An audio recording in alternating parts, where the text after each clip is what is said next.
Hello, Tom here, back in the loft for another unboxing, and this is the third loco from the Christmas haul, and it's the very nice Bachmann Northern Rail Class 158 DMU. As you can see, the original price was $439.95 RRP, and I paid, as you can see there, £307.97. And now, if you remember from the whole video, I did explain that when I got it, I was a bit worried because the box was a bit bashed up, because I didn't think it was particularly well packaged. So I did have a little quick inspection of it, and I have actually tested it briefly, because I'll show you now. There was a piece that was actually broke off the loco, just a small bit. So I contacted, it was Orwell Model Railways that this came from. I'd never heard of it before, but I've been eyeing this up all year, but didn't want to pay the £370 standard price that you see for it. So I kept an eye on TMC, the model centre. They had them for around just under $340 at one point, but then they went up in price again. So and then they sold out. So when I turned to looking at Rails of Sheffield, again, they were still a bit more expensive, and I think they sold out quickly as well towards Christmas. All of a sudden, they've seemed to struggle to sell them all year, but as soon as Christmas arrived, they actually sold. So that's not the one, I don't think. Yeah, so yeah, I found this typing in Bachmann Northern Rail Class 158 on Google, and one of the first shops that popped up was Orwell Model Railways. So like I say, never heard of them before. So there's the piece that's come off, and it's just off one of the wheels somewhere. It's just a decorative piece, so it doesn't affect the running, I don't think. We'll find out what it's off now. But yeah, it's I did message them. I said I wasn't too happy with how the loco was packaged, and I'd recommend you take a bit more care with it being an expensive loco. And they apologised and sent me a £10 refund, which is basically the postage cost, so that was fair enough. I mean, they're basically selling the loco, you know, can't imagine them making much, if any, money on it at all, so I did feel a bit guilty. But at the same time, you know, I still want a model that's fully intact. So there's the piece there, as you can see. And you can see it's missing on this side. In fact, you can see a little bit of a glue mark on it there. So let's see if I can pick it up with my fingers.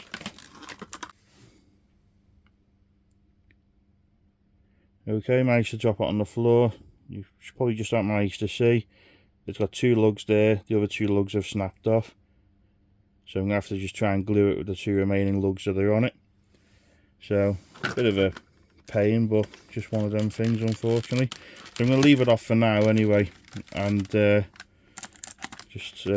the detail bag, we've got, looks like a drawbar, we've got a blanking plate and an exhaust pipe. So we'll leave all them for now. So this is I think each one is a power car, I think, to be honest. So that's a power car. I'm trying to remember back to my other Class 158, because it seemed like quite a while ago. But I don't remember it being this light. It's quite a light model, this. It does say it's only a 3-pole motor. So we've got the exhaust on there, and so the other one must just be a spare piece or a different one. So that's on there. And we've got this click together, so it's sending power to both carriages. So it's all-wheel pickup on both by the looks of it as well, which is good. And so like I say, it's sound fitted. It's got the working lights. So interior lights, we'll see what other functions it's got in a sec. So what would be nice one day is if these can be joined together. I'm not sure if you can or not. If anyone knows, drop it in the comments. Also, what would be nice in the future is a 3-car 158. I don't know if Bachmann done one years ago or not. I know they'd be very expensive to have the third car, but it would be nice to have a 3-car DMU. Anyway, so let's get this on the track now and see how it runs.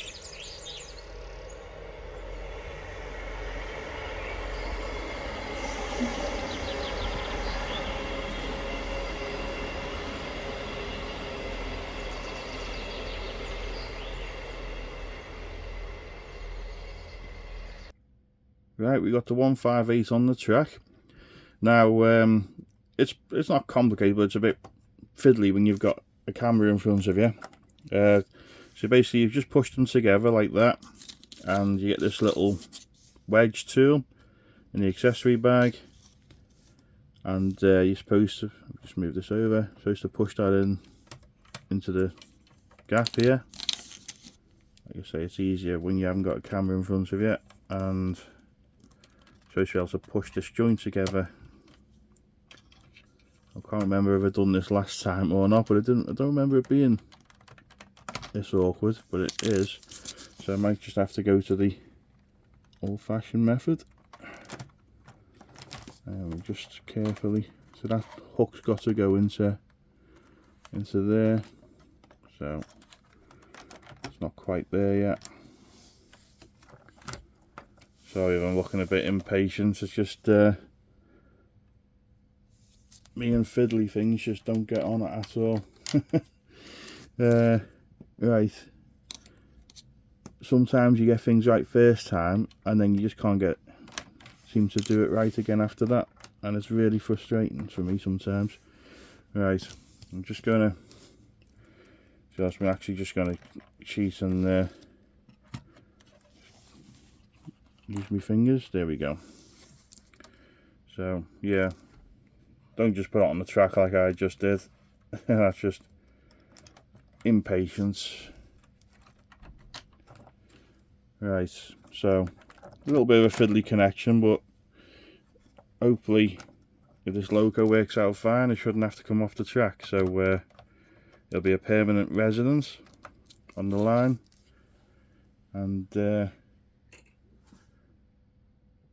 no, we won't have to mess with that. I wouldn't want to be changing them all the time, to be honest, because like I say, they are fiddly. You're also supposed to use this tool again just to pull the hook down to separate them again, which I'd imagine is probably a bit easier. Anyway, let's change the camera around and let's see what the sounds are like.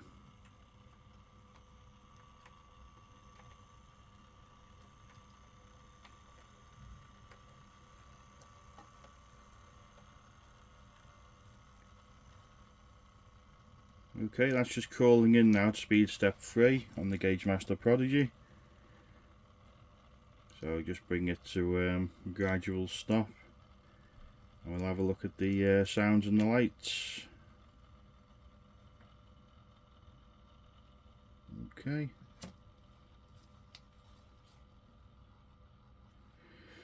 Right, so just a quick look at the manual. So that's what the other pipe was for. It's actually for underneath the exhaust. So I don't think I'll bother connecting them up because you're not really going to see it. And then you got your general lubrication and locomotive info. As you can see, it looks like a nice easy job to remove the detail underneath the fuel tank, it might be, and that's where you fit your decoder. Obviously the instructions on coupling up, so don't do what I done. Right, so let's have a look at the sounds. So again, if you want to quickly pause this and have a look, you can do. There's quite a lot on there. Probably don't use about 60% of them, but let's go through a few. So let's start off with the sound on. I have to just move it back a bit so you got more chance of seeing the lights.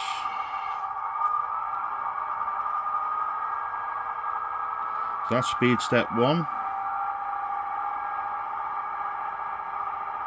So it does crawl. Bear in mind this hasn't been running yet. I've only very briefly tested it to make sure it was fine before I contacted the model shop about the other issue. Okay, so let's put lights on, 0, directional lights. You can just about see them. I'll just see if we can alter the camera a little bit just to get a better view. Okay. So we got brake 2, we'll leave that for now, single horn 3, 2-tone horn 4, and light engine 5, engine idle 6,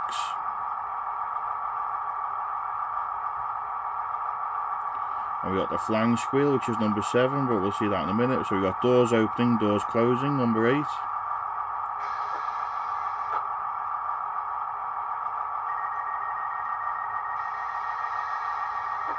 So that's something I'll be using when we pull up at the platform and depart.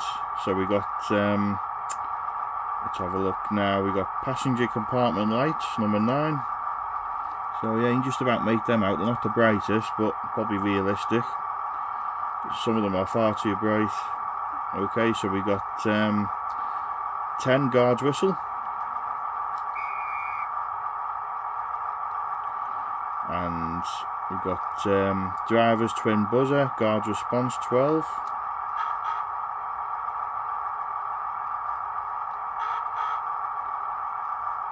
And we've got various other sounds. So station ambience, number 22.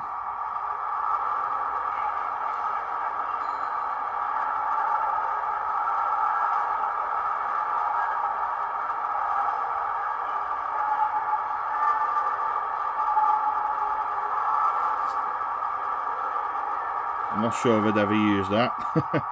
And 27, 28, that's volume up and down, which is quite handy. So we can adjust the directional lights with different settings as well. Windscreen wipers, air conditioning, fan. So we've got cab lights, number 15. Again, I can see it's on, but it's very, very dim. We'll have to see we do a night running session with them on. So that's it then. I did wonder whether these lights came on, but I'm not seeing anything for them yet. But anyway, we'll set this off for a run around the layout now and see how it does.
Right, as you can see, it handles the Hornby set track points well. Doesn't look realistic on them because of the hideous tight curve. So when you see the joints in the train, but it runs perfectly fine. I know the real track 156 won't run on these points. So anyone who's got a sort of a set track layout like I started off with, it's perfectly fine.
Right, that concludes this little unboxing and running session. Very happy with it overall. It's a lovely loco, and you can see by the night shots I've done that the lights work. These lights also work, which I questioned earlier. So function 8 will open the doors, the lights will come on, turn function 8 off, the doors shut, ready to depart, and the light goes off. So that's a nice little sequence when you're at the station. You've also got the destination lights, directional lights all work. I'd say it's just the right light level as well. You can't see it now very well, but in real life that's what it'd be like. You can see my older model, the 158 over here, that's got slightly brighter lights, so whether Bachmann must have changed that, I presume so.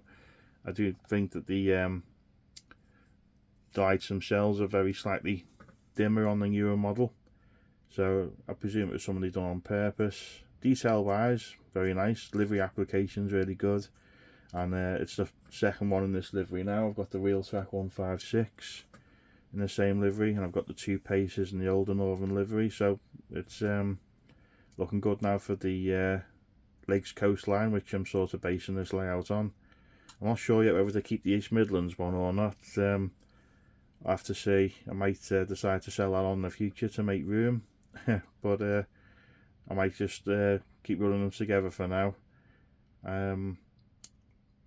To be honest, they're both about the same price in the end. I think I paid £300 for the East Midlands one about 4 years ago, which was expensive then, but I really wanted one. So this one was £300 after the £10 discounts. So overall, apart from one little piece of plastic that had come off the bogie and a few dents in the box, it's worth saving the £70 in my opinion. The main thing is that it runs, and it does what it's supposed to do.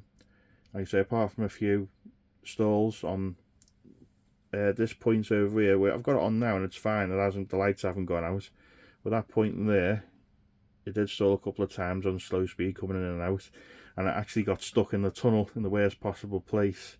But luckily I restarted the Prodigy and turn the loco back on again with the sound, and it managed to get itself going again, and after that it was okay.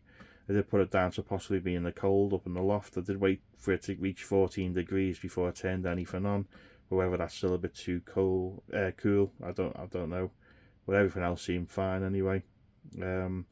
Like I said, I liked it in the night shots. I think it looked pretty good, and yeah, I'm quite happy with it. So as always, let me know what you think in the comments. The next video will possibly be a small exhibition. It's at Rainford. If you're into micro layouts and narrow gauge layouts, have a look there. If you're in the northwest, it's worth a visit. Pop down and have a look. And after that, we've got the Bachmann Ginty. I haven't had a chance to run that yet, and we've also got the O gauge Class 09. So we'll hopefully see them soon. I'm really liking the O gauge at the moment. I still love this layout and love the double O. Works fine. But yeah, really liking the O gauge at the moment. So yeah, as always, drop a line in the comments. Let me know what you think. And thanks as always for watching. Keep an eye out for the next video. And bye for now.